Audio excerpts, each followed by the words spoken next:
Boom. How's that, gang? Let's see. Boom. How's that, gang? There we go. Alrighty. It's, 2:30 in the morning, which means I'm not asleep, clearly. So deployed from Detroit School of Leadership and Madness. I'm Stevie Zaley, sometimes Jenny Durden, sometimes, I don't know. We'll see. So, tonight's title, Destroyer of Worlds. Is that a topic? I don't know.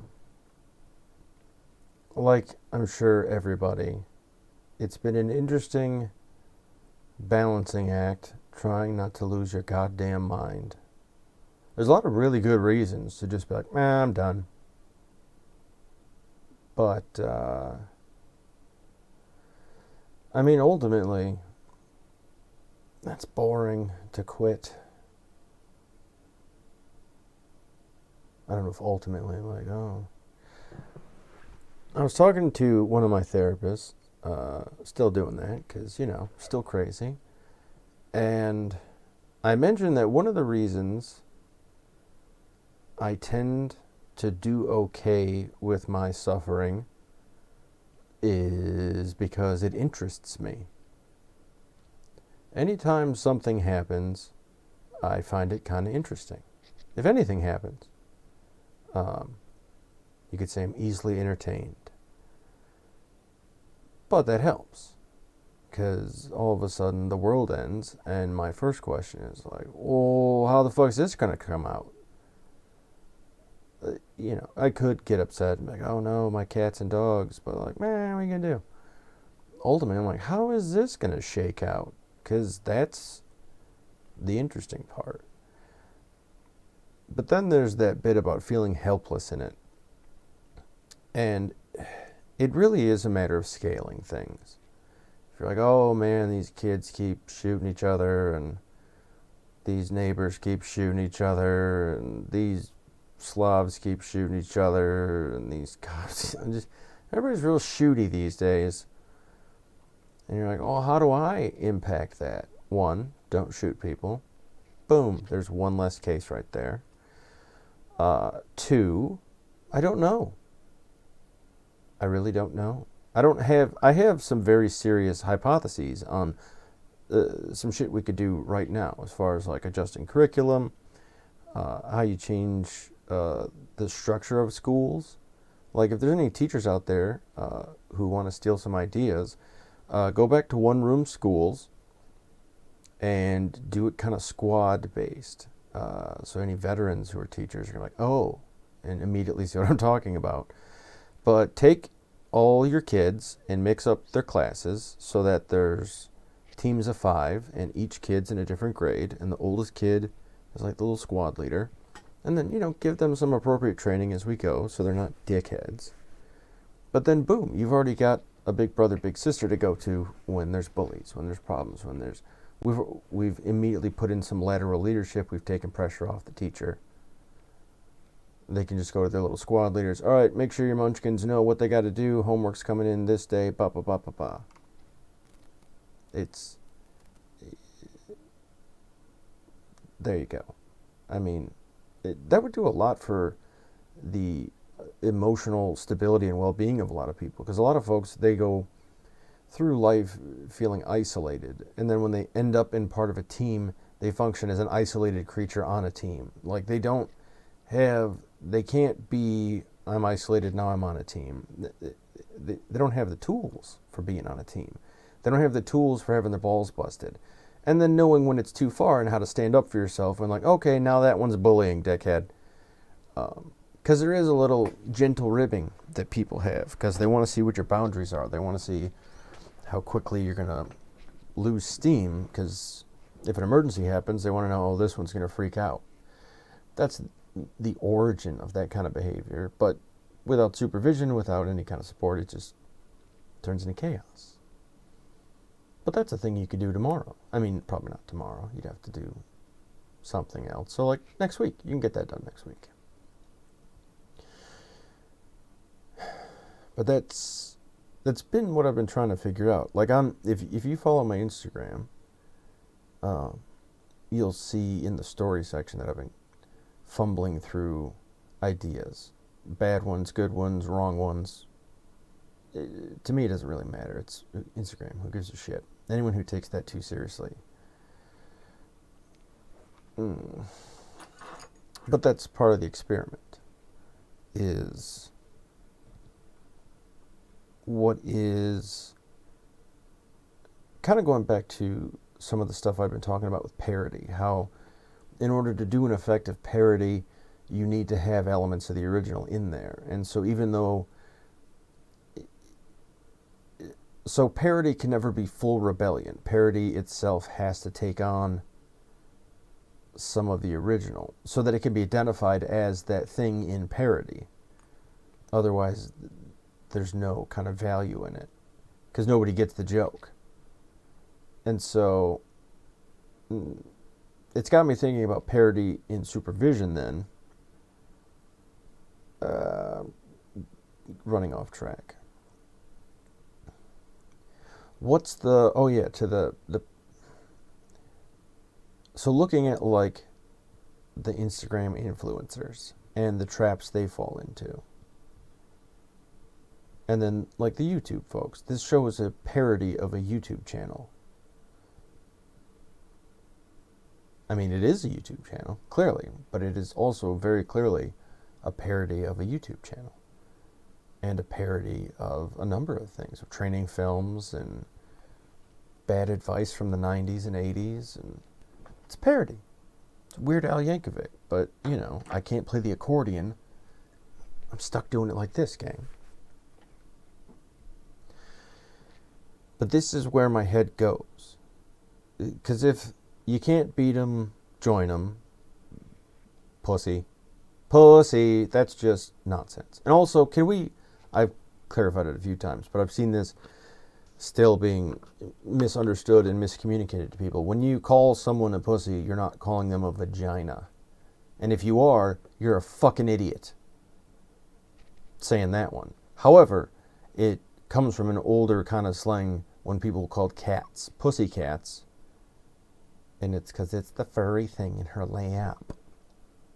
That's the origin. But anyway, some of these pussies, and I'm telling you that so you can feel free to call people pussies again. It's not vulgar. You're calling them kitty cats.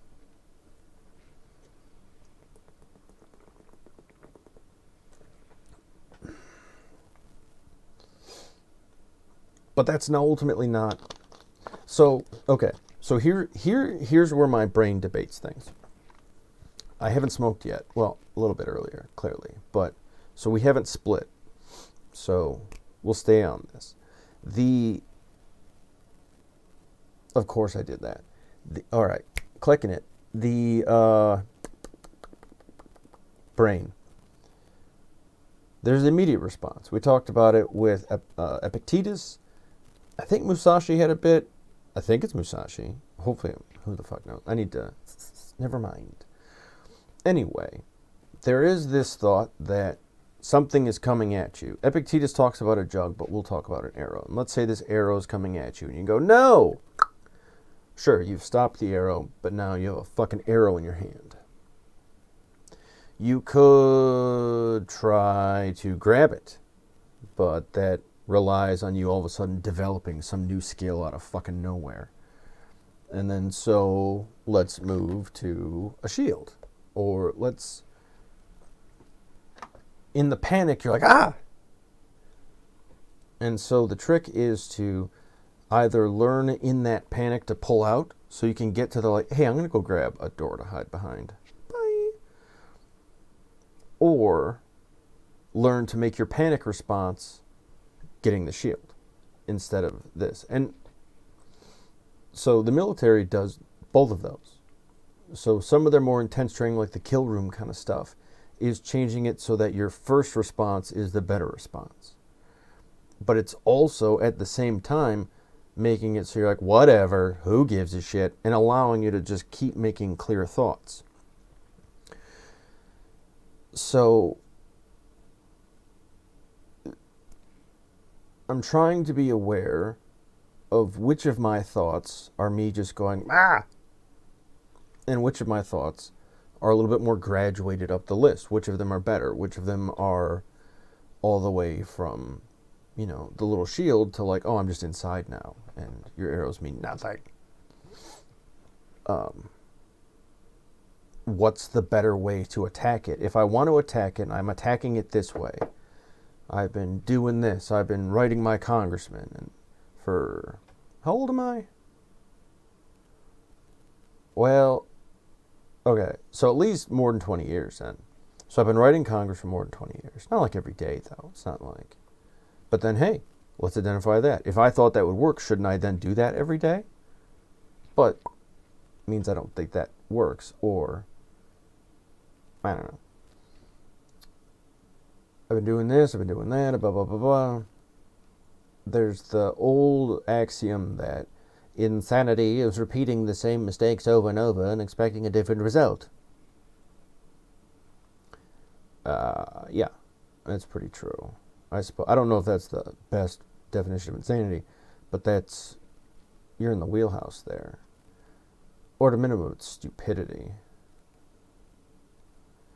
But it's also like, so this is another one too. A lot of the words I come to naturally aren't great. So if I see people who want to have more stringent, so let's look at the gun control thing, not fully. I'm going to pull it apart just to pull a real specific thing, and then we'll zip out so we're not in this all day. Both sides, for and against, are afraid. They're just afraid of different stuff. Both sides coming up with extreme views on that topic are both afraid just extremely. So, regrettably, we have cowards on both sides of the argument running the argument. We have people in panic. They're not going to take my guns. Yeah, I know. If they were going to, they would have. It's clearly nothing's going to happen. If it was in a private school, it'd be done tomorrow. But nah, as long as it's in public schools where their kids don't go, you're not going to see lawmakers giving a fuck. You're going to see a lot, but you're going to see the ones who are being paid to not give a fuck. It's their job to not give a fuck now. So they're going to not. It's...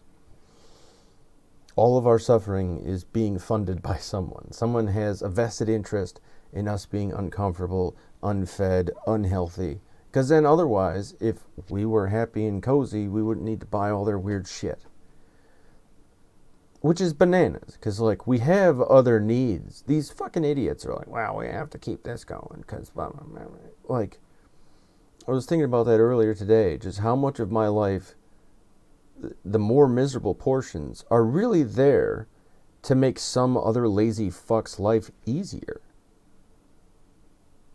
Like, the food I have access to, the healthcare I have access to, like, all the components of my computer, or of my community, are designed to make life better for someone else. Like, it's not designed to make life in my community better. It's not designed to make life in my home better. It's designed to export any joy we might have and send that off to some other asshole. It's really... it's disheartening. It's difficult to, like... I'm working on trying to get a facility built. And just the cost I have to pay as a business owner because the community just can't do its job is bananas. Like, the amount of money I need just for manpower, for payroll kind of shit, would be insanity. A lot of it too, and it, again, goes to making people comfortable. The rent around here gets priced up so that people on disability can't afford to live on their own. And mostly because they just don't want those kind of people living there. And then it's just bananas. Like, there's a lot of pricing about not wanting certain people to live certain places. And then, so if I want to hire a workforce that has skill, experience, all that kind of shit, this isn't the place to do it. These people are poorly educated, poorly motivated, poorly trained. They speak from a position of defeat. So many people I talk to in day-to-day life speak like they've already lost whatever war they're fighting. Oh, I can't do that. This is impossible. There's too many wild, great forces in the way, and blah, blah, blah, blah, blah.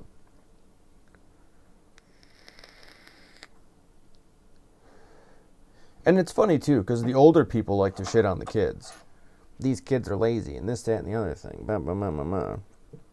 And I don't see that. The old people are lazy as fuck. I know most of my parents' generation didn't go to Vietnam, didn't enlist, didn't go to first Iraq, didn't go to second one, didn't go to Afghanistan. They sure had no problem sitting on their ass at their fucking barbecue talking about how we should execute veterans and keep sending more kids over there.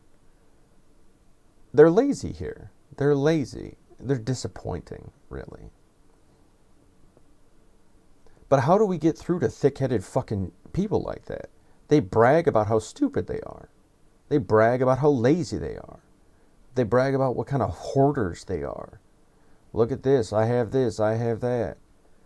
When's the last time you heard someone brag about like all the backpacks they bought at school? Or the hospital they built? Or the people they fed? People brag about the dumbest fucking shit. Oh, did you see this? Oh, this is fucking boring. Maybe that's because I'm an artist and I can just make the shit that these fucking dummies worship in like half a heartbeat. But it is insanity to me, the things that pass for acceptable out there. And I know I'm not alone, clearly, because I'm not special. That's a lesson I learned early. A lot of people were very keen to let me know that. And so I took that to heart. Well, if I'm not special, that means I'm not alone. It means I'm not the only one.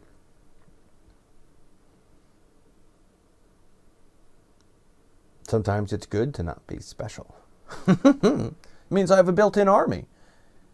Every idea I have, someone else is having it right now.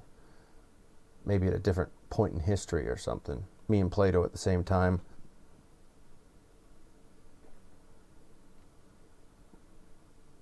Figure out time with that one.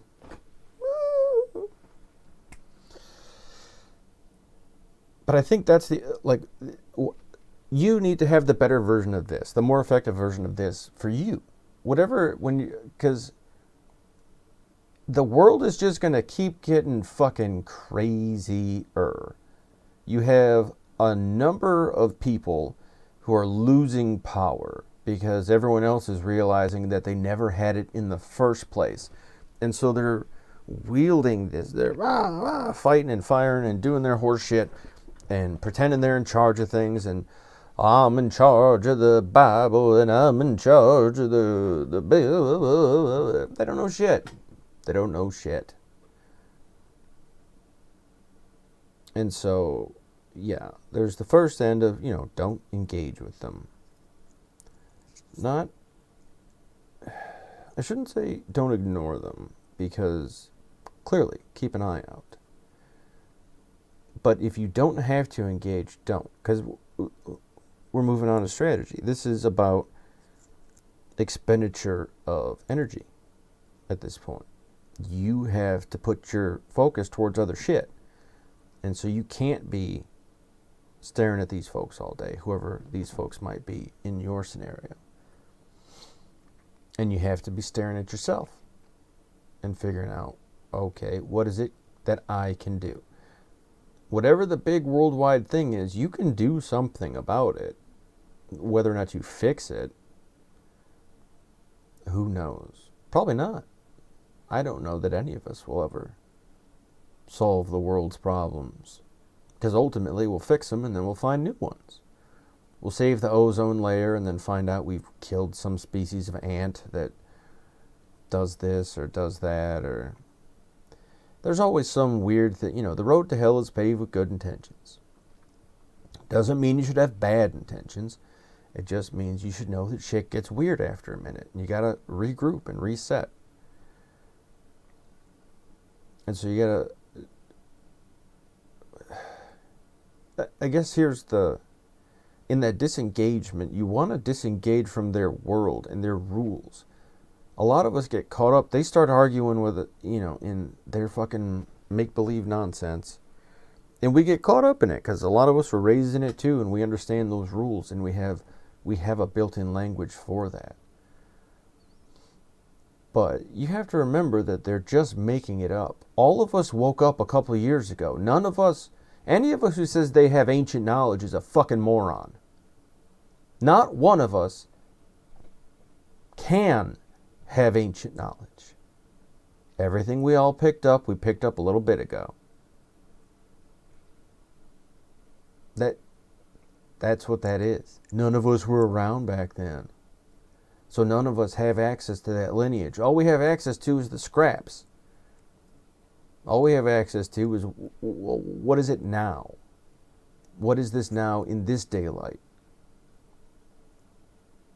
I don't know. So many people think they have authority. Well, my family's been... No one gives a fuck. See, that's the one thing a lot of Americans really tend to forget, because it gets pushed on by other cultures all the time, that your family's important, and family means everything, and there's that Vin Diesel horse shit, and blah, blah, blah. Family don't mean nothing. Not unless they do it right, not unless they earn the right to be respected and valued. But if they're not doing the job, then fuck them. You don't owe anybody. Just because they were here first, just because... Like when you say it out loud, the things these people say, they sound stupid and they sound childish. And that will help you disengage. Well, you have to listen to me. I'm older. Oh. Oh, so you've been dumber longer? Nah, I'm good.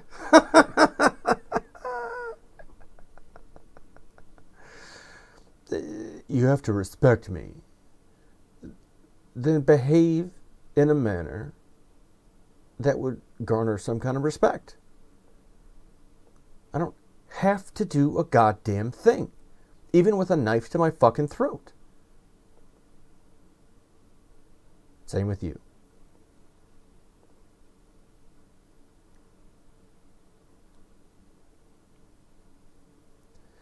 But that anger, that like, it has value because it lets you know you're scratching the right itch. But then the trick is to then figure out how to either sit in the anger like it's a hot tub and know when to get out of it, or to sort of push it in a different direction. I don't know if any of these make sense, but who knows if any of this fucking show makes sense. But when you're angry, you're stewing and stuff. That's why we use, the analogy came before we found out that, like, your brain gets soaked in all kinds of neat juice. You literally kind of stew, like, your chemicals change, because your body is like, oh, fuck, dog, it's time to fight. You might be thinking, like, oh, no, because that's what this part of the head's for, is that kind of shit. Well, the rest of your body does other stuff. And so you're going to get jazzed and adrenaline and heart rate. And so while you're trying to think up here, your body still has other stuff. You're cussing and swearing. And so many people come out of a fight, come out of an argument, and it's like the same face is coming out of a car accident. They're just like, what was that? What did I do? And you're like, whoa. And some people report blacking out. Some people report being fuzzy or out of control. Yeah, it's because the autopilot's like, oh, you're not going to do well in this fight, so I'll just do what I can. And so you either need to figure out how to, like, jump in that monkey suit and not turn into the monkey, or learn that... So one thing I do is try to turn my anger into joy. Because ultimately, if someone's making me angry, I don't want them to do that. I want them to be more joyful. Like, angry people don't make me joyful. Someone's all pissy, like, it's not funny to me. That's why I don't like Drag Race. It's just pissy. Like, it's like being a dog watching dog fighting for me. No thank you.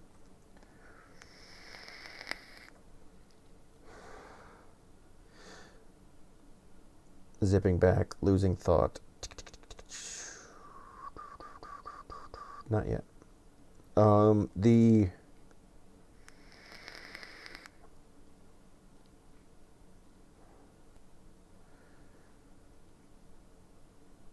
The better version. The better version of this, come on. Hi, does your brain not work? Mine doesn't.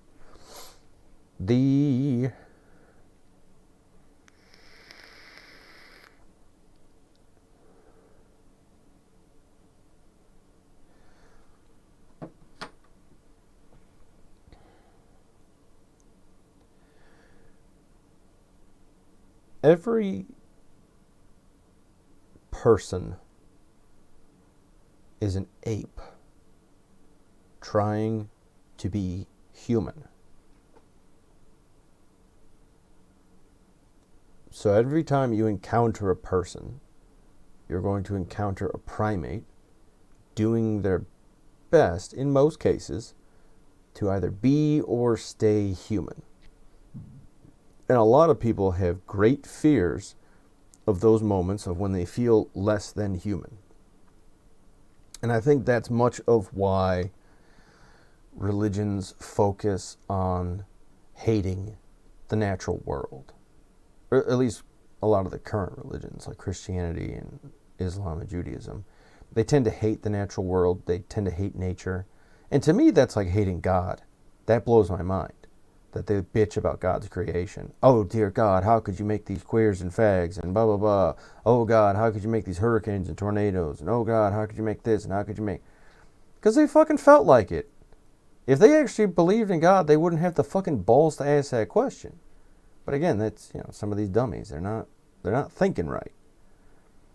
They're so upset that, the world's made in God's image, but we got to change it. Oh, okay.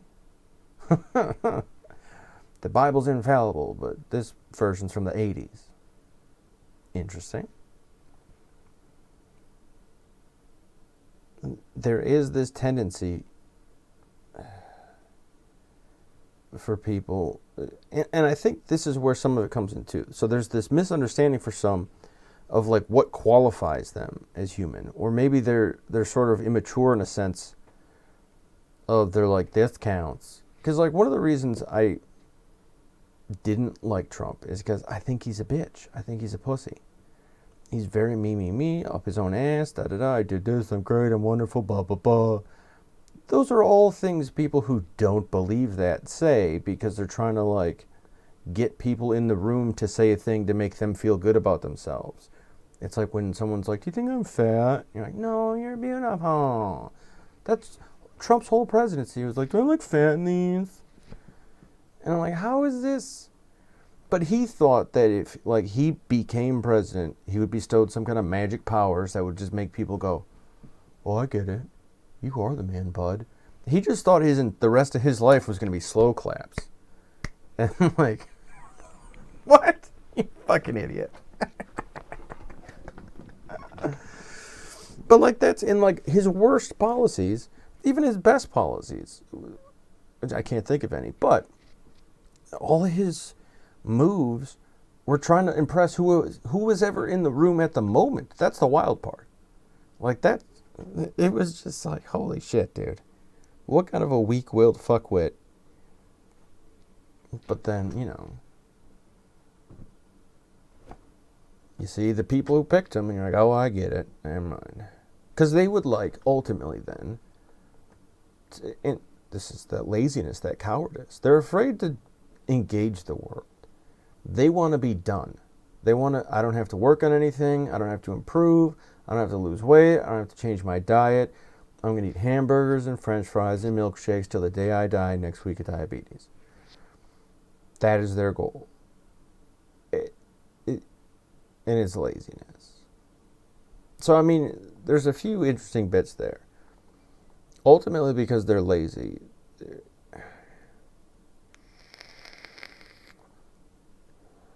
I think it's why you see such disorganization.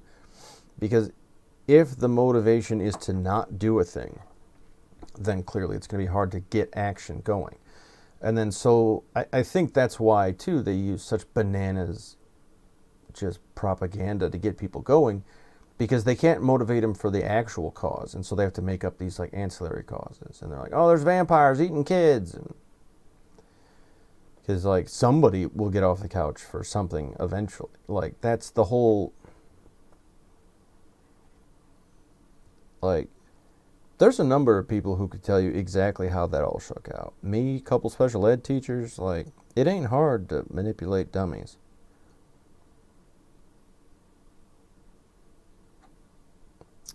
But how do we, because here's the other part too. I talk shit on people and call them stupid because they're behaving stupid. I don't think any, I've met some legit fucking morons out there, like 3 though. Literally, like I've met a ton of people, and then I've met 3 where I'm like, oh, this person needs a helper at all times. Everybody, even people with wild disabilities, I'm like, they get it, they're fine. Not fine in some cases, they need help. But most people even are like, oh yeah. There's a brightness to humanity. And it happens in children, and it gets beaten out of them in schools. These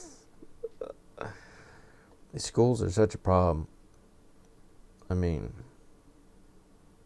the teachers in most cases are trying, especially nowadays, because they're not getting paid so much. The people who are going into teaching kind of really want to, because they know that it ain't gonna pay, which is awful, but that's nice. So at least you know people want to be there. It's not a good hiring strategy in the least fucking bit, but like at a minimum we can work with that. I think most teachers want to be there. I think most kids want to be there. But I think the teachers are being prevented from providing the shit the kids need. You know, these kids need education. They don't need pub trivia. Like, that was the thing that bothered me the most in public school. And it turned, and like that's what blew my mind the most too, was that I thought it was just our dumb schools. But no, it's everybody's dumb schools. Is you just sit in a room with some asshole and they just tell you pub trivia for an hour and make you memorize it, and then you do a quiz on it later, and then you move on to the next one. And that's school. And I saw no value in that process. Just none. And I don't think most of my generation did either. Even the ones who didn't. There wasn't much value to actually pull from that experience. And I think that's why, especially, most of my generation has fonder memories about things that were done outside of class, outside of school. Not just because it's more fun to hang out with your friends, but because the moments in class were uninspiring and not very helpful. They weren't worth cataloging. They weren't worth memorizing. And we were also sort of required to like pick things up and then dump them. And so a lot of people get used to picking up a skill and then dumping it. And so a lot of folks have read all of Hemingway and can't tell you a fucking thing about it. I still get the sun also sets, sun also rises. I get it mistaken which one's which. One's a fake soap opera from a Robert Downey Jr. movie. The other's actually a Hemingway book. Yeah. It's, you know, the fun question. So the first question, you know, going back to the arrow coming at you, it's always funny. The first question is like, well, who do we blame for this?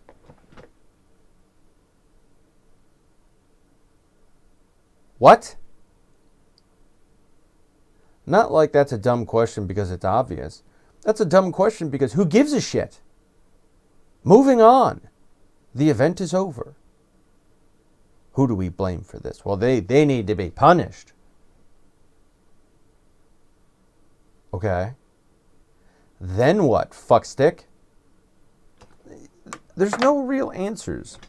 Oh, we gotta set this goat on fire, and then eventually the magic of evil will burn up with the goat, and then I don't know how you think justice works. Like, yes, clearly people need to be taught lessons. But clearly a lot of people weren't taught lessons. They just got beaten, and then they were told, I'm teaching you a lesson. Oh. Yeah. But, like, fuck who's responsible. Why did this happen? What precipitated this? Are the variables in play that precipitated this still in play? If it's a thunderstorm, is it still cloudy out? Is it still a lightning risk? You're all panicking. This fucking cloud up here had the balls to shoot lightning down and fuck up my game. Because we're not paying attention to the source of the problem. We're busy fascinated with the result. Meanwhile, it's off doing its thing still.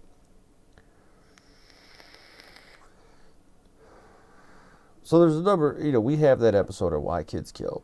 So I've discussed, we have given all the reasons as to why a kid, not all the reasons, but we've gone through the process enough that you won't be surprised as to why a kid kills. You can watch school shooting stuff on the news, having watched our video, and at least me, I'm always about 95% right on the variables as far as what precipitated it. Once you see the type, you see how it's being executed, you see when, all that, like once you get the variables of the weather, you can see like, oh, a cold front must have come in, and this, like, you start to see the past. And that, more important than the moment, is the thing that led to the moment, because that's how you get more moments like that. You fucking, but you get it. You're one of us.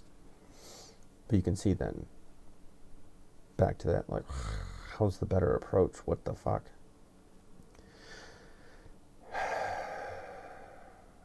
So I don't think it's a matter of you changing other people. I don't think it's a matter of you engaging in their world. I think it's a matter of you recognizing that you have woken up in the middle of a theme park. And you're one of the few who recognizes that's what's happened. And so now you're in that dilemma of, who do I tell? Kind of like, The Matrix is an interesting version of that. Westworld is an interesting version of that. There's all kinds of interesting versions of that. In Buddhism, it comes up a lot, too. The dilemma of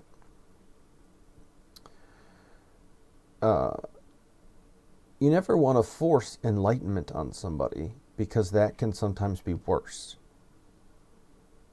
When somebody sees the shape of the universe, they kind of can't unsee it, and that starts to dictate everything they do. And if they're not ready, then they may do something wacky with that. And so you need to prepare people to be enlightened and to find it on their own. That's the way the Buddhists figured it out. You can't force people. And that's, you can look at like evangelicals. They have such difficulty with their faith because they're evangelical. And not because of the human they are, but because of that methodology.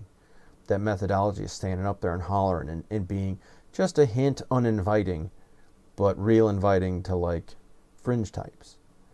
And then that, no thanks, I ain't doing that.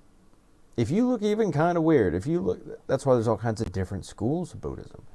Because some Buddhist schools some people look at Zen folks and they're like, that's stupid, you're an idiot. How are you going to figure anything out just fucking sitting there? And then the Zen people look at like the Tibetans and they're like, what a waste of time sitting in the snow, freezing here. Come on now. But that's why those schools are there. So those people can figure it out eventually. And then you'll find an enlightened Tibetan and an enlightened Zen person. And they'll high five and they'll be like, oh, that was interesting. You did that. I did this one. Weird. Because nobody gives a shit in that end of the thing. So if you want to tell somebody like, oh, the world's on fire, what are they going to do with that information? Are they prepared to handle that information correctly?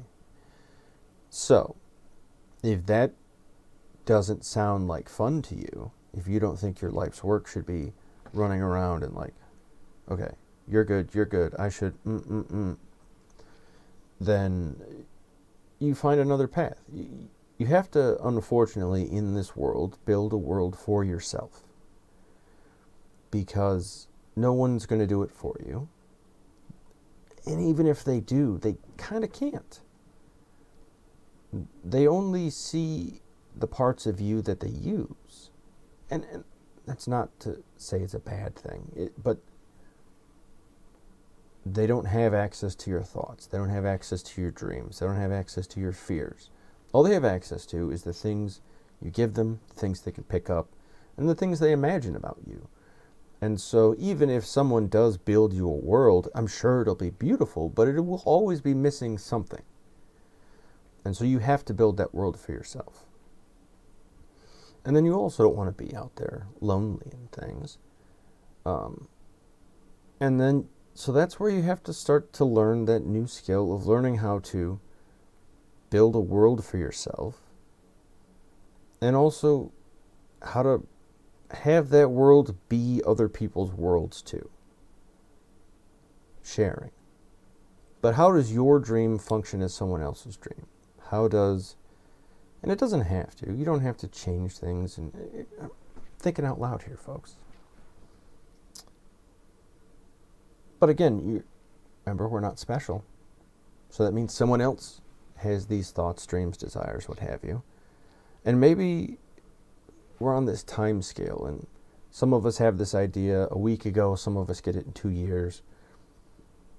But I'm sure once one of us sees, like, oh, good, somebody built the shop, I'm going to go. If you build it, they will come is very true. And so if you're out there and you separate yourself, you know, we've woken up in the theme park, we're covered in popcorn and glitter, and there's people walking around us like, I'm Goofy. Like, okay, sure you are. And then we go behind the bushes, and now we have to build a fort. And that is, I mean, that's probably, I don't know, maybe a fun comic book. But that's kind of what it's like to be a smart person, is to be a homeless person in a theme park. You try to get by, you try to not get caught, and you try to have fun when you can, because it is a theme park still. You don't get everything you need. You definitely don't get everything you want. But there's worse places to go out. You know, it's always going to be a struggle. The trick is when you just stop noticing the struggle.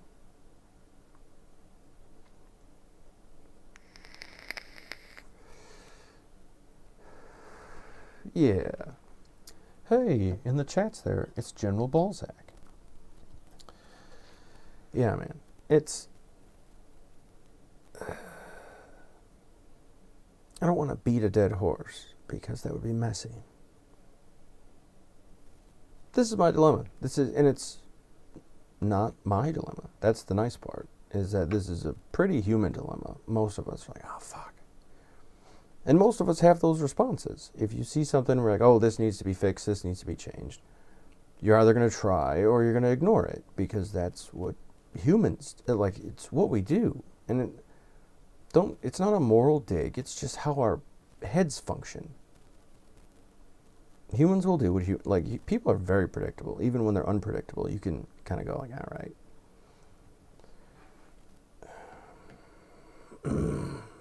So and I think that's where it's at too. Because, you know, if there's things we want to see changed in the public, and the current systems that exist in the public aren't making those changes, then rather than exert your energy trying to destroy those things, build something else. And then all of a sudden that thing you want does exist in public. One of the comments I had with one of my shrinks was a thought about how the community I live in is pretty okay with me. Most of the population either honestly doesn't give a shit, or they're kind of psyched about it. And then there's a few people who are real shitty about it. But it's kind of enough, like they're shitty enough that a lot of people still keep it low key. So there's not a whole lot of like drag queens walking the streets. And I made that comment to my shrink, like, oh fuck, this isn't the kind of place that has that. But then in that same thought, listening to my own words, it was pretty clear to me that like the minute I walk down the street, this is a town that has that. And so if you're like, oh, we don't take care of people in this town, the minute you open a place that does, the minute you do, it does. Not problem solved, but hey, it's a head fucking start. This community does not take care of its kids. They don't feed them. They all eat dog shit. They're eating gummy bears and Hot Pockets for lunch. They just don't feed them right. Then you open a sandwich place and you're dishing out free food to the kids and it's healthy and you got salads and hey, chubby, come here, buddy, let's get you on a good diet. Now it's a community that does. You've changed an entire community just by your own individual action. All of a sudden, this place went from being a community that doesn't give a shit to at least, there's one person down the street and they make free sandwiches for all the kids. It's awesome. Some of them, I'm not a big bologna fan, but they do a good job with it. Now your community's better.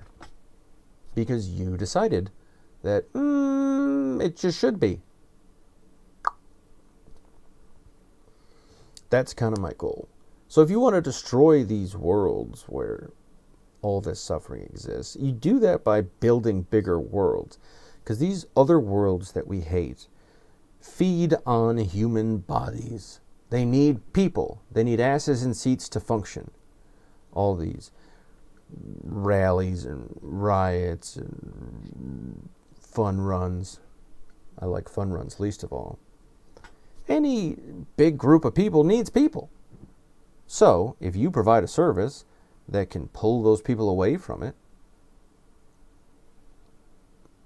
yeah, I say just that easy, because it is, you move this, that happens. But yeah, no, you have to get people, we got to get money, we got to get funding. There's the corruption in local government, there's the corruption in, I will say, there's a couple gangsters out there in local law enforcement by me. But most are like, what? What do you mean? They did what? No. You must have just read that on something. That's been the response thus far. So, and even that, like, we've made that a point clear, and it's actually something we're working on. Like, I am not pleased with how the cops are trained, and so we're still working on our curriculum and someone else to present it. But yeah, if you want to see something destroyed, build the thing that does the other thing. Build it more powerful. There's a lot of reasons to want to wreck shit, but it's a waste of energy. You're going to spend all this time building walls when, like, the amount of money. Okay, so here's real talk on the Mexican border wall. We already have one before Trump pretended to build his 10 feet of one. So that's fun. But also, all that money could have been saved by just putting it into infrastructure plans in South America. Like the same cost, literally. Because it doesn't take that's the wild, because all this big crazy shit, this old defense package shit, takes tons and tons and tons of fucking money. A lot of it's in technology and research costs, and then manufacturing, because it's a new thing, it's a unique thing. Whereas other stuff like education, hospitals, it doesn't really take that much money. It's just that they're pulling the money from something else into the other thing. And so, yeah, it'd be way cheaper to just make Mexico better than to build a wall. And it'd be more sustainable, and it'd be better for both economies. But nah. These dummies keep taking arrows to the hand. There's a better way. There's always a better way. And you're capable of figuring out that better way. Whatever the thing that is in your head where you're like, God damn it, this fucking one problem. There's an answer. And it's probably not the one that you're like stuck on, you know. There's, you know, every time I do this, it doesn't work. Well, then stop. Do the other thing. Do something else. I don't know. I am hopeful. The world is falling apart and on fire, but I'm hopeful. I think the next move, long term, for us to have any kind of success is getting the power out of the hands of the elderly. That's a wild one to me, why we have 70, 80-year-old people trying to run countries. Like, no one over 65 should be authorized any kind of government job whatsoever. Probably shouldn't even be allowed to vote, to be honest with you. Just the way healthcare is in America, there's no way we're tracking the mental clarity of these people. And the way they eat, the way they behave, I'm sure half of them have some kind of fucking mental degradation that they're just not being treated for because they don't have the money or appropriate health care. So yeah, nobody over 65 should be authorized to vote in the United States. And if they're scared about that, then they should behave a little bit better in their fucking 40s. Yeah. But, you know, those are the things. If you're like, oh, these politicians suck, then build your own political party. Oh, it's, you know, this system isn't good for that. But yeah, there's all kinds of fun excuses to not do the thing that you should do. Just do it anyway. I'm thinking about a political party, but I don't like the idea of me being in politics because I say such crazy stuff and because I have not a propensity for, but the ability to sort of lose control of myself. So that's not ideal for red buttons and red phones and what have you. But, you know, the thing you hate is killable. And usually it's a matter of starving it. Yeah. I am the destroyer of worlds because I'm the builder of worlds. Regrettably, that's the thing Oppenheimer missed in his quoting of the Gita. I have become death, the destroyer of worlds. Yes, in one sense, they became death, the destroyer of worlds. But Hinduism is a very cyclical thing, and they know that the minute you destroy a world, a new one pops up. The minute all the humans are dead, there's a new world where dogs are in charge. And there's a whole new history and mythologies, and the end of the world is never the end of the world. I doubt the end of time is the end of time. It's probably going to collapse in on itself and then pop in on some other side. Like, there don't really seem to be ends to much of anything.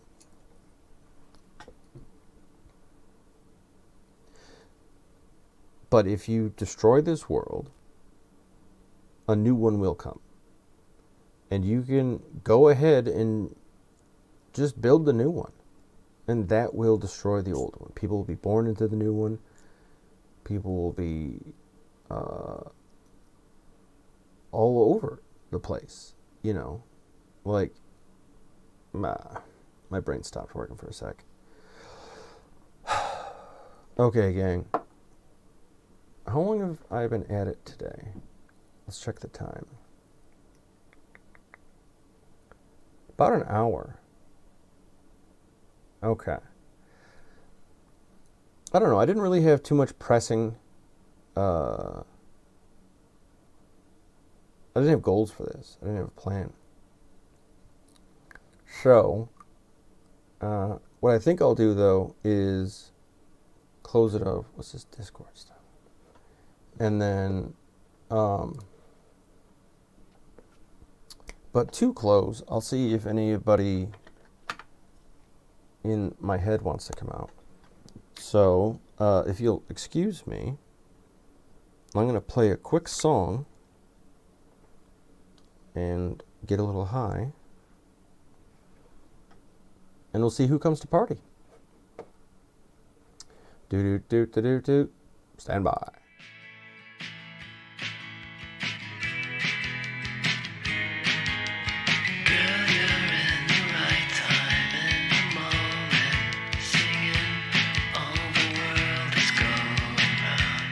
And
I got coughing.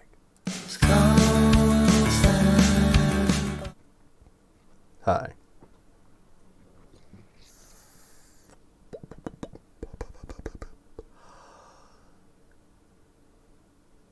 Yes. All right. Well, he did okay, didn't he? He was trying his best to stay in one piece. Mostly did. I was kind of, listening in, of course. Something, build a hospital or something. So, what's new, babies? Any news in... Hang on, I'm getting notes. What did we talk about?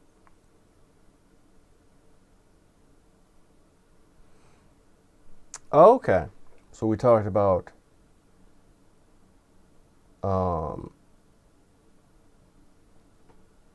yeah, I suppose. That wasn't really the plan. But hang on, sorry. I did a dab, so it's hitting, and we're like, it's a whole. It's the Council of Ricks up in my dome, yo. Hi, Storgy. You got here for the best part. I just did an hour of like me being serious, and then I just did a dab. And now my multiple what have yous are coming out. Werewolf time. Sorry, coughing. So, all the serious stuff we talked about, destroying the world, and like people being shitty and stupid, and it is. The thing to remember is that it's interesting. People are cute. People don't realize they're cute. And it is a lot of times because they're trying to be tough. And I guess that's what's cute about it. It's like, I'm in charge. Sure you are. Okay. It's you have to remember, and this isn't to say you shouldn't, like, punch people or shoot some people or, yes, sometimes you fuck around and you find out. But even those who fuck around and find out were babies.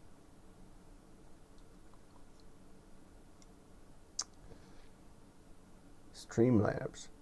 No, this one, I use Streamlabs for Twitch, but I haven't done Twitch in a minute. Because, like, even the trannies are transphobic. It's fucking awful on there. People are so mean on Twitch. But I use just normal OBS for YouTube stuff. Hang on, I'm going to cough one more. That was the devil in me and out of me. In. No, it wasn't. I laugh a lot. For as much as I'm like, God damn it, I laugh a lot too. Because people are like dumb. And it's not their fault. Like, most dummies are raised by like, we have generations of morons who are allowed to have kids. And, like, go for it. You shouldn't be disallowed from having kids. However, I shouldn't have to pretend that you did a good fucking job. Like, I come from generations of cousin fucking, child beating, child fucking. I mean, any combination of just dog shit, dumb behavior. I come from it. That's my blood, yo. That's why I'm almost see-through. I have no soul. But, like, I don't even... It doesn't matter. I don't know. I forgot what the first part of... Jumped. Who was talking about cousin fucking? Brains. Oh, I see. Yeah. It. People are funny. That's why, in a lot of cases, if you do come across somebody who's being all... Because I do worry. I do worry that someone's going to say the thing that makes me hit them, but in most cases I laugh at people. Like, every now and again I'll get stern if I think I need to. But in most cases I can't help it. Like, if I'm going to laugh, I'm going to laugh. And man, oh man, I laugh a lot. At, like, mostly confidence. Like, that's the one that blows my mind. Confidence, some of you out there are like, oh, I need to get more confidence. No, you don't. Confidence is for fucking idiots. Like, I know exactly what's going to happen. Oh, sure you do. No. Yeah, just have doubt. Be like, I don't know. But just be interested in what happens. That's the way to get through. It's way back when somebody said, the only reason I didn't kill myself is because, like, well, let's just see what happens next. And who knows? The minute I feel confident, I might kill myself. Because ultimately, confidence would be boring, wouldn't it? Having everything all figured out and wrapped up. Yeah, you should be like, let's find out. That's what I do. I go, let's see. Am I strong enough? Nope, I'm not. Now I know. Rather than guessing and waiting and all that shit.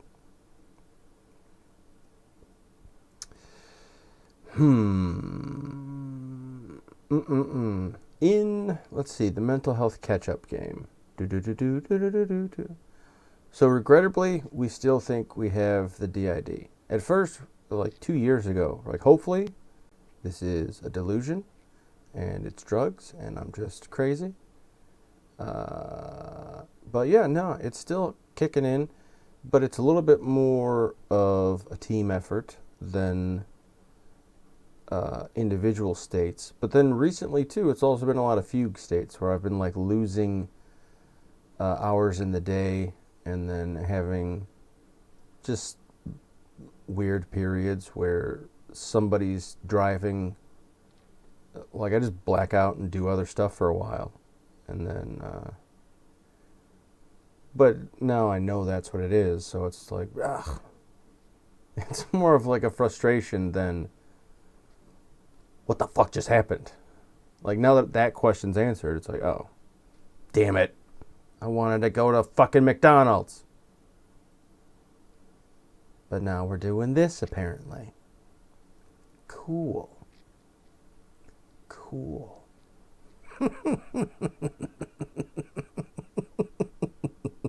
That one actually wanted to go to McDonald's.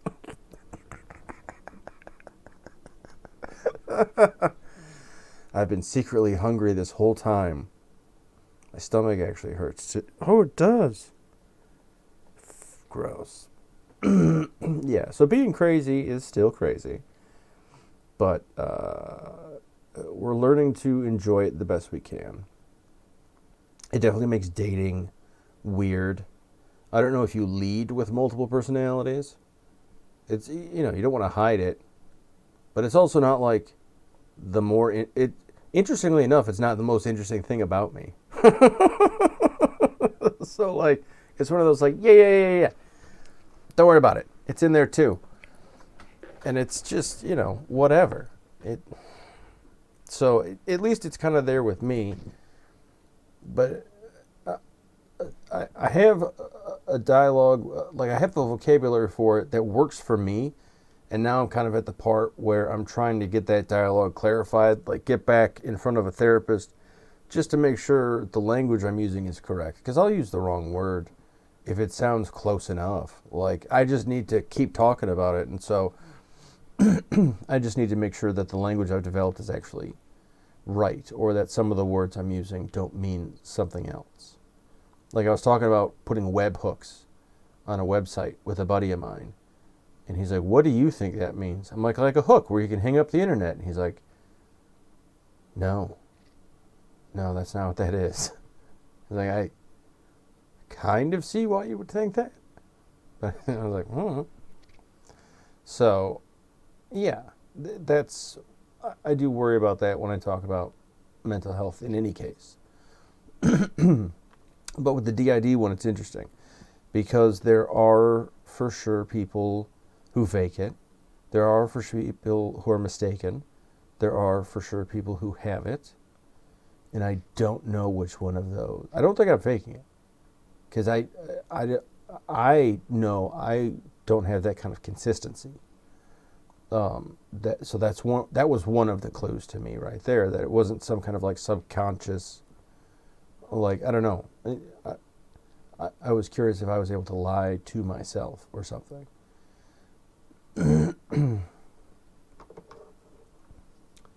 Yeah. Yeah, that's the other one too. Like, I don't lead with that I was in the military. And I definitely don't lead with like the morgue. Though sometimes at like parties, if it's part of the conversation, I'll be like, "Oh yeah, I did this," and they're like, "Oh shit." I do try to like, the way I put it is like, listen,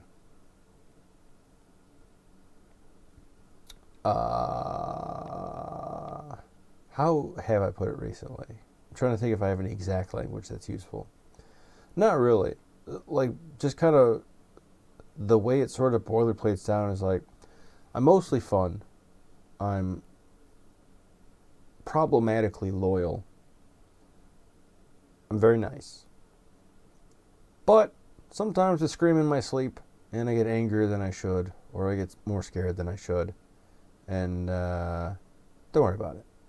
Like, it's one of them things where you're like, wait, what? What did I say? You know, like, I I let them know that it's going to be interesting and that they can bail whenever they need to. And then I usually give people a signal too. I'm like, hey, if ever something kind of wigs you out, just kind of do one of these in front of your face, not in front of mine. Because that's something else. But like, if you're like, yo, I'll kind of like stop. And that's usually what I do is like, if you know you can get out of control, give somebody a way to at least let them know that you are. And then that's the most you can ever really do. And then like, oh, sorry, my bad. Recover. Oh, damn. Yeah. Oh, that's an awful time to come back. When people are blowing shit up in their backyard. Papa, isn't this fun? We're paid. You're like, thanks. What a holiday. How nice. I'm just glad it's raining up here. The minute it gets nice, it's going to be... These people just buy stockpiles of explosives and just light them off in their backyard getting hammered. Like all summer. Just, you can't enjoy the summer because it's just explosions. From like dusk till 4 in the morning. Why is this a thing? Yeah, it's easier to sleep in New Orleans. It's hot, but it's jazz, not explosions.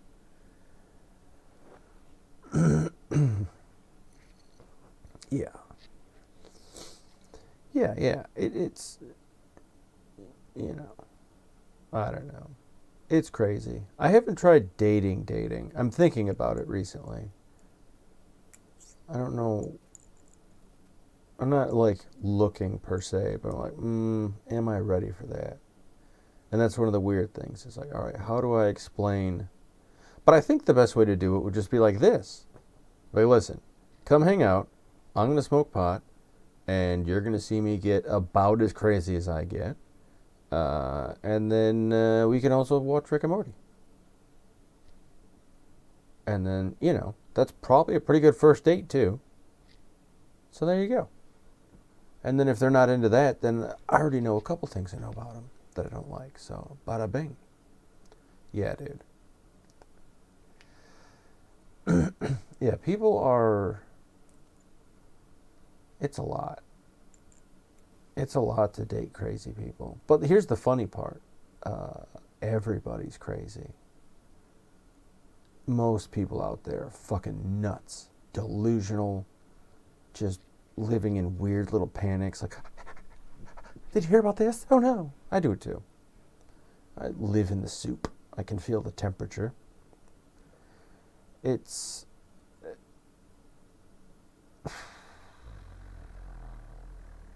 Everyone's crazy.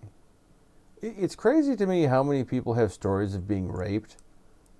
And then when they tell you, they're like, no, it was just, that kind of happens sometimes. Like, no. I mean, yeah, it does, but it's not supposed to. Or it's like, well, it's my fault. I shouldn't have been blank. Negative. But yeah, it's crazy how many people just have been just abused in the wildest ways, and then they just get told to suck it up, and then they're just like, okay, and they just press on, completely insane.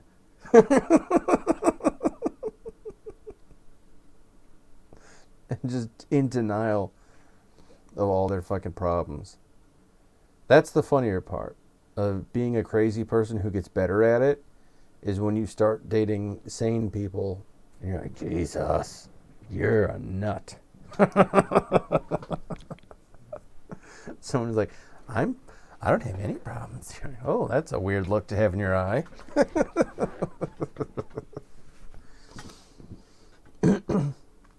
Some of those, nobody talks to me that way. Really? Okay, crazy person. They're all crazy. But yeah, I mean, that kind of makes it easier to the other one point. Like, you don't have to engage these people. They're all crazy. They're all stupid. They're all crazy. Boo-hoo. Me included. Dumb as hell. Mad as a hatter. What can you do?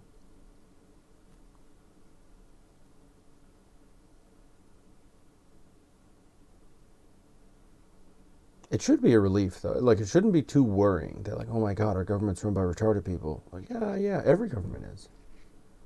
Every business, every church, every hospital, run by fucking morons. Yeah, there's like 9 smart people, but they're all having panic attacks. Like, what the fuck do we do? All the other ones are like, I don't see a problem. And they just move.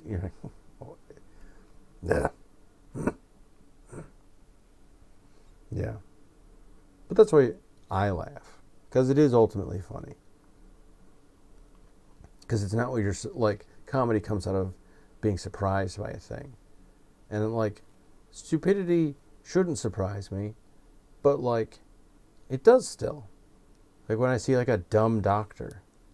Not to say doctors are dumb, but, like, when you see one who is, you're like, how the fuck did you pull this off, dude?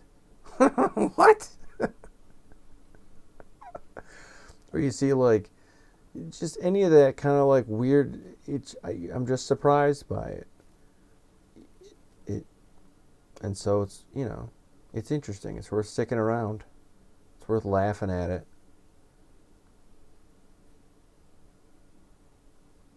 So, gang, I appreciate the interaction. You guys have been fun in here. But we're at 1 hour and 17 minutes. And I want to do something else. Yeah. These boys wanted to talk. I just wanted to do whatever. But figured they haven't done it in a while. So, okay. Yeah. So, this has been the Deployed from Detroit School of Leadership and Madness. I'm Stevie Saley, Jenny Durden. I'm all kinds of interesting things.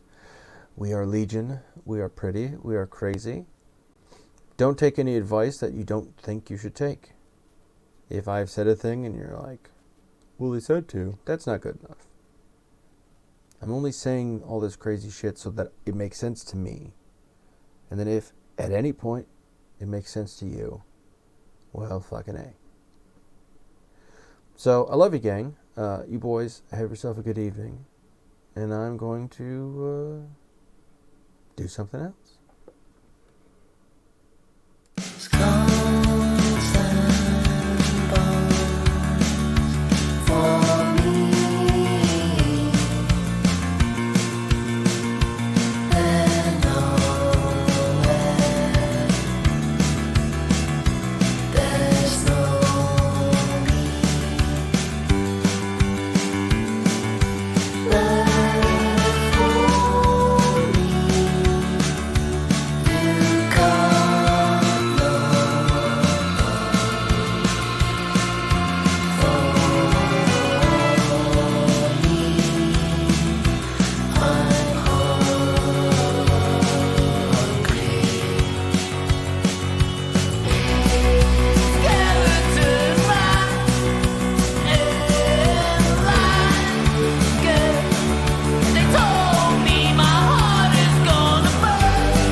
is blood.